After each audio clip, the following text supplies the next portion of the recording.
Hey, okay, so here's another one. I sent you the picture of it. It's another example of a free response, but it's only got one proportion. So it's a guy, he's got a store, they want to give out a coupon. They want to see if the proportion of people who will buy something will be greater than 0.4. So it's kind of weird. They don't say that there was an original assumption that it was equal to 0.4, like the everybody's purchasing at exactly 0.4. All they're saying is that we want to know if it's greater than 0.4. What that means is that my alternative that I'm testing is greater than 0.4, which means I can assume that it is exactly 0.4, and then I can compare the alternative hypothesis of it being greater.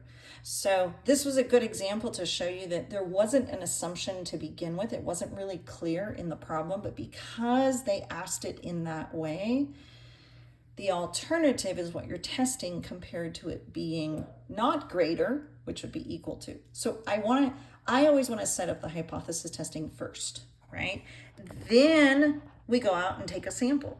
Well, they did that. Okay, so they took a sample, 38 out of 90.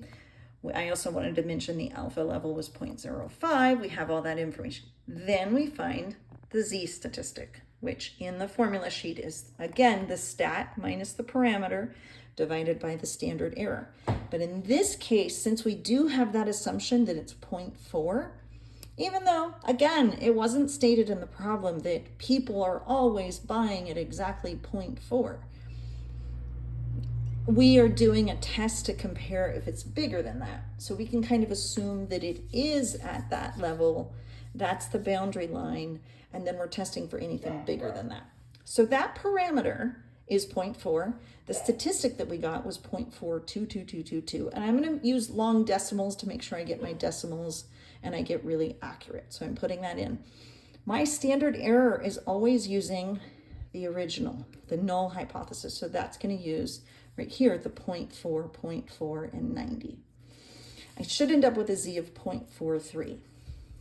Then my next step is to find my p-value from the Z statistic.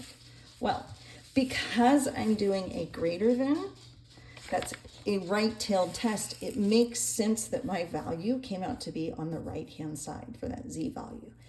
If I shade everything to the right, it's a p-value, which is over here. That's actually an extremely large p-value. So that here, I wanted to show you something in the tables. If you look in the tables and you have a table that gives you everything on the left, well, then we're going to look up 0.430 and we're going to get everything to the left, and then we're going to do 1 minus that to get everything to the right. So if we look up that value, we get 0.6664. But if we do 1 minus that, we end up with 0.3336. This is what's actually over here on the right-hand side. But I also wanted to show you, since this is symmetric about 0, there's kind of a trick that you can use. If I was to look at that table and look up negative 0.433, or 30, sorry, I made a typo there up there and I had to change it over here. So this is 0.430 right there. And you use the table to get everything to the left. Well, wouldn't that be the same as everything to the right? Because everything's symmetrical with these tables. So you can actually just look up negative 0.430 and you'll exactly get this. So go into the tables and look at that just to verify that those would be the same. Use the table wisely. You can use it in either way. Use the information on the left or use the information on the right. But then we have to do that extra step of subtracting. Every time you do an extra step, you're fraught with more possible errors in a calculator. So if you want to do this, you can look up that in the table, and everything to the left there should be the same as what we have up there. So the p-value, 0.3336. That's huge for a p-value. That's because my z-value was so close to the middle. So, where is it? Did I put it in the back? I put it over here. So, in my original thing, okay, this 0.043, it's pretty close to the middle. Remember that Z values, we want them to be way far out. So this is actually a very, very huge p-value. Now I want to do an evaluate and conclude. So I look at my p-value, I look at my alpha. My p-value is huge, okay? That means that my value was close to the middle because I got a really big tail probability. So here's my conclusion. There is not enough evidence. I didn't get a value that was far enough out into the tail to reject the null hypothesis. We cannot conclude that the population is greater than 40% because we got a number that was too close to the middle. Thus, giving a coupon did not create more than 40% purchasing. Even though the percentage came out to be 0.422222, it wasn't enough, far enough away to make that conclusion.